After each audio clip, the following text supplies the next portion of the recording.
نحمدہ و نصلی علی رسولہ الکریم۔ محترم دوستو، بزرگوں، اللہ تعالیٰ نے ہمیں ایک بہت اہم زندگی دے کر دنیا میں بھیجا ہے، اور اللہ تعالیٰ نے دنیا میں بھیج کر ایسے ہی نہیں چھوڑ دیا، بلکہ انسان کو بنایا اور دنیا میں بھیج کر اس انسان کی انسان سازی کا انتظام فرمایا کہ یہ انسان کیسے زندگی گزارے، یہ انسان کیسے انسان بنے، اور یہ اپنے بنانے والے خالق کے مطابق کیسے زندگی گزارے۔ اس کے لیے اللہ تعالیٰ نے انتظام فرمایا۔ کیا انتظام فرمایا؟ اللہ تعالیٰ نے انسانوں کو انسان بننے کے لیے اور وہ راستہ بتانے، سمجھانے، دکھانے کے لیے جو اللہ کی طرف سے ہے کہ جس راستے پہ چل کر انسان کامیاب ہوگا دنیا میں بھی اور آخرت میں بھی، اس کو سمجھانے بتانے کے لیے اللہ نے انتظام یہ فرمایا کہ نبیوں کو دنیا میں بھیجا۔ نبی دنیا میں آتے اور انسانوں پر محنت کرتے، انسانوں کے دلوں پر محنت کرتے، اور انسانوں کو بتاتے اور سمجھاتے کہ اپنے بنانے والے خالق کو پہچانو۔ جس خالق نے تمہیں خلق کیا ہے، جس نے تمہیں بنایا ہے، وہی تمہیں زندگی گزارنے کا طریقہ بھی بتا رہا ہے کہ وہ کون سا طریقہ ہے جس پر چل کر تم کامیاب ہوں گے، وہ کون سا راستہ ہے جس پر چل کر تم کامیابی تک پہنچو گے اور کامیابی کی منزل تک پہنچو گے۔ اس کو سمجھانے بتانے کے لیے اللہ تعالیٰ نے نبیوں کا انتظام فرمایا۔ نبی دنیا میں آتے اور آ کر کے انسانوں کو سمجھاتے اور بتاتے اور اپنے بنانے والے خالق کا تعارف کراتے، اور جو ہے ان کی بات پر، ان کی محنت پر کچھ لوگ ان کے ماننے والے تیار ہو جاتے، لیکن کچھ ایسے ہوتے جو ہٹ درمی پر ہوتے، اپنی بات پر اڑے رہتے۔ تو پھر ہوتے ہوتے جب نبی جو ہے دعوت کی محنت لے کر کے آتے ہیں، اور اللہ کی طرف سے جو دعوت لے کر محنت لے کر آتے ہیں، اس محنت کو کرتے رہتے، لوگوں کو اللہ کی طرف بلاتے رہتے، اللہ کا تعارف کراتے رہتے۔ تو جو لوگ ہدایت پر آ جاتے، نبی کے ماننے والے، نبی کی طرف، نبی جو اللہ کی طرف سے بات لائے اس پہ چلنے والے، جو بات نہ مانتے، آخر میں دو ہی چیزیں ہیں، تیسری نتیجے کے طور پر تیسری کوئی چیز نہیں۔ یا تو ہدایت ملے گی دعوت کے نتیجے میں، نہیں تو پھر اللہ آخر میں سب کو صاف کر دے۔ تو تمام نبیوں کے واقعات میں یہ ملے گا کہ جو ماننے والے وہ رہ جاتے، باقی کو اللہ سب کو صاف کر دیتے۔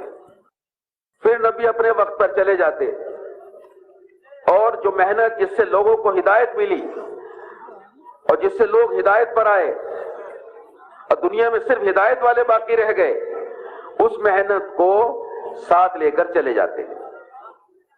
کیونکہ دوستو بزرگوں، ہدایت کا آنا بھی نبی کی محنت سے جڑا ہوا ہے،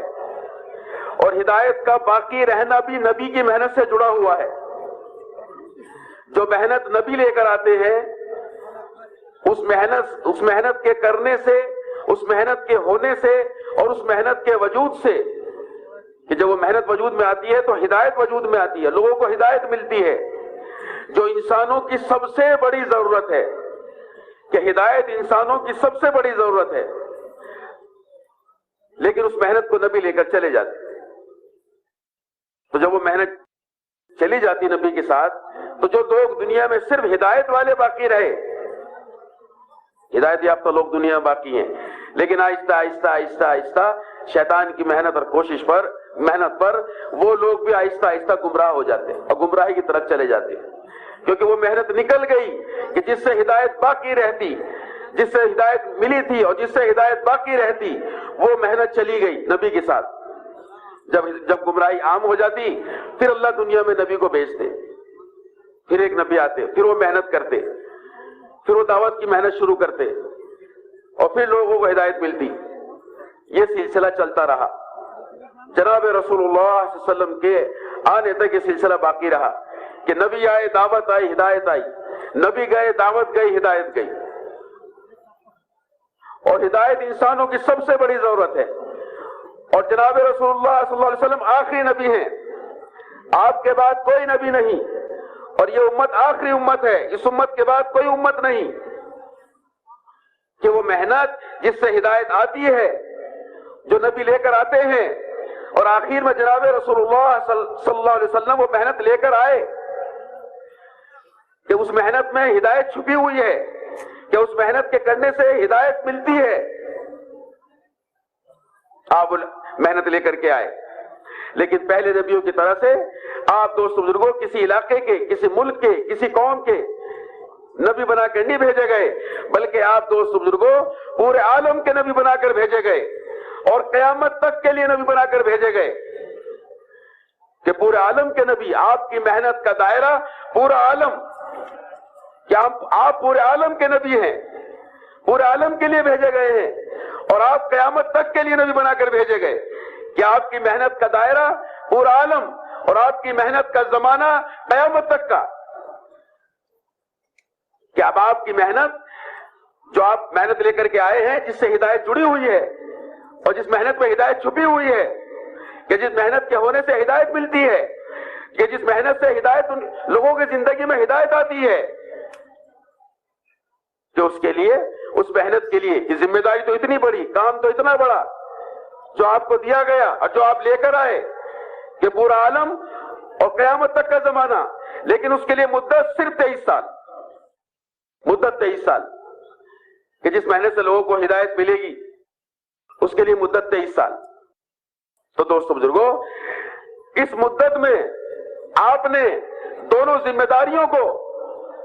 پورا کرنے کے لیے جماعت تیار کی، یعنی امت تیار کی، کہ صحابہ کو اس اعتبار سے تیار کیا گیا. اور صحابہ اس بات کو، دوست بزرگوں، صحابہ نے اس بات کو لیا، سمجھا اور نبھایا کہ جناب رسول اللہ صلی اللہ علیہ وسلم آخری نبی ہیں، آپ کے بعد کوئی نبی نہیں، اور جو محنت آپ لے کر کے آئے ہیں وہ ہدایت کے ملنے کا سبب اور ذریعہ ہے، اور ہدایت انسانوں کی سب سے بڑی ضرورت ہے. تو اس کے لیے 23 سال کی مدت میں وہ سارا کام اور ذمہ داری پوری کرنی ہے، کہ پورا عالم اور قیامت تک کا زمانہ.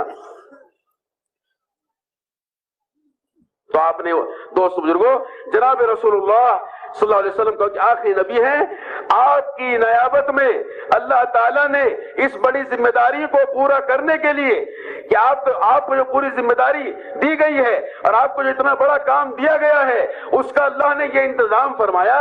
کہ آپ صلی اللہ علیہ وسلم کی امت، یعنی یہ امت جو آخری امت ہے، اس امت کو آپ کی نیابت میں وہ محنت اور ذمہ داری دی گئی ہے، جو محنت اور ذمہ داری اور آپ صلی اللہ علیہ وسلم لے کر کے آئے ہیں.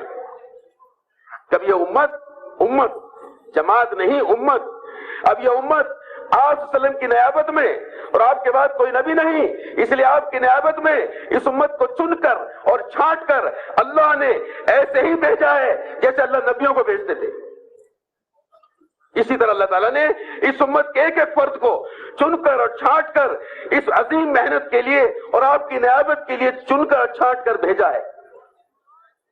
جب اس امت کا ایک ایک فرد اور اس امت کا ایک ایک فرد ذمہ دار ہے اس محنت کا جو آپ صلی اللہ علیہ وسلم لے کر کے آئے ہیں، کہ جو آپ کی ذمہ داری وہ ہر فرد امت کی ذمہ داری، جو آپ کا کام وہ ہر فرد امت کا کام. کہ کیا کہ ہم دوستو بزرگوں ایک ایک فرد امت کا، پورے عالم کا ذمہ دار اور قیامت تک کا ذمہ دار. کہ اس کو صحابہ نے سمجھا اور اس کو دوستو بزرگوں ایسا استحق ادا کیا کہ پورے عالم کے اعتبار سے اور قیامت تک کے اعتبار سے صحابہ نے اس ذمہ داری کو سمجھ کر نبھایا. جب یہ امت اب اس ذمہ داری کو اٹھائی کہ اس کے لیے ایک ایک فرد امت دو ذمہ داری کو سامنے رکھ کر کے اس محنت میں چلیں گے. ایک تو اس محنت میں اپنی ضرورت سمجھ کے چلنا ہے اور لگنا ہے، کہ اس محنت کے ذریعے سے ہدایت ملے گی، اس محنت کے ذریعے سے ہدایت ملتی ہے، اس محنت کے ہونے سے زندگی میں ہدایت آتی ہے. یہ تو ہماری ضرورت اور ذمہ داری وہی. اور دوسرا ذمہ داری کہ جناب رسول اللہ صلی اللہ علیہ وسلم کی نیابت میں پورا عالم اور قیامت تک کا زمانہ اور پھر پورے عالم کے اندر ہدایت کا لوگوں کو ملنا اور ہدایت کا عام ہونا، ایک ایک کی زندگی میں ہدایت کا آنا، یہ میری ذمہ داری ہے، یہ میری ذمہ داری ہے. ہم کسی ایک گھر، ایک علاقہ، ایک بستی، ایک شہر، ایک ضلع کے ذمہ دار بنا کے نہیں بھیجے گئے، ایک صوبے کے ذمہ دار بنا کے نہیں بھیجے گئے. ہم ہر ایک ہم میں سے پورے عالم کا ذمہ دار ہے کہ پورے عالم میں ہدایت کیسے عام ہو اور ہدایت کیسے عام ہو اور ہدایت کیسے آوے، ایک ایک کو ہدایت کیسے ملے، ایک ایک جہنم سے کیسے بچے، ایک ایک جنت میں جانے والا کیسے بنے. ایک ایک کا قبر کا مسئلہ کیسے حل ہو، اور ایک ایک انسان کا جو ہے قبر اور میدان حشر اور وہاں کی گھاٹوں کا مسئلہ کیسے حل ہو، یہ ہم میں سے ہر ایک کی ذمہ داری ہے۔ اس لیے کہ پہلے ضرورت سمجھ کر اس محنت کو سمجھنا، اور اس محنت کے ذریعے خود اپنی فکر کرنا، اور پورے عالم کے اور ذمہ داری کے اعتبار سے پورے عالم کی فکر کرنا۔